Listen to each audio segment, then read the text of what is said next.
I wonder if you could take us through what exactly you think happened for some of these Super 7 names in the wake of that interest rate cut.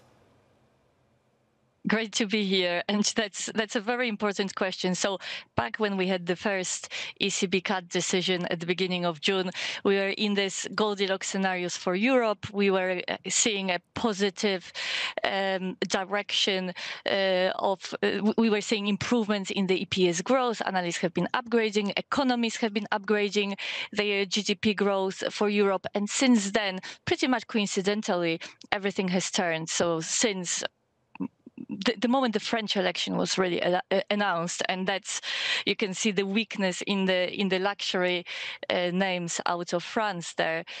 Everything, all these positive catalysts that Europe has been benefiting from have turned from being tailwinds into headwinds, and we continue to see these pressures until now. So not much longer after the first decision, we've downgraded Europe to neutral. We've upgraded the US.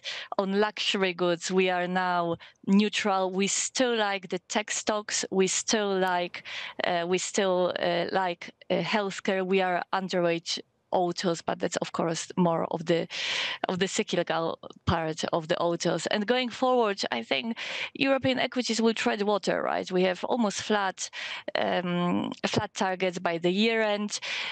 Around mid-July, we've turned more to a more defensive tilt away from cyclical tilt beforehand, and you can see it in the Super 7, right? These are the leaders in what they do globally and in Europe, but they come from very diverse set of sectors, and many of them are very cyclical, and especially these consumer luxury goods exposed stocks have suffered since then. Okay, this is where I want to make the point. The Super 7 is very different from the Magnificent 7 because, as you point out, there is a relatively diverse set of sectors being represented in the Super 7 as opposed to the tech-heavy Mag 7. As we approach what traders are going to call a certainty of an interest rate cut from the Fed, how much do you think the price action in the Super 7 to the downside since the rate cut could translate into the tech-heavier Mag 7 in the wake of what could be an interest rate cut from the Fed in the next week?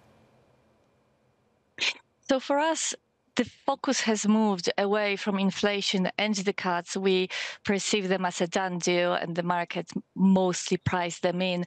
And now the focus is what is going to happen to macroeconomic indicators. So we are seeing slowdown. As I've mentioned, in Europe, we see slowdown in the soft indicators in the direction of the EPS forecast, i.e. downgrades, especially in the cyclical part. The US EPS has been holding up a bit better. But of course, we worry that underneath the surface, there is a labor market slowdown, and our economists in the US expect a mild recession coming through in the near term, right? But of course, this is going to be noticed by the Fed and also affect their decision. So if indeed we get more slowdown, we are going to see, there is a silver lining that we are going to get more cuts out of the Fed than has been expected. Now, how does it influence the Mag 7 versus the rest of the market? Depends on the time horizon, perhaps.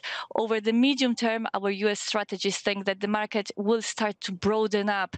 So tech is still something you have to focus in the US, but the main focus is not going to be only on these large caps, but our strategists recommend diversifying more into broader set of the tech over the next 12 months or so.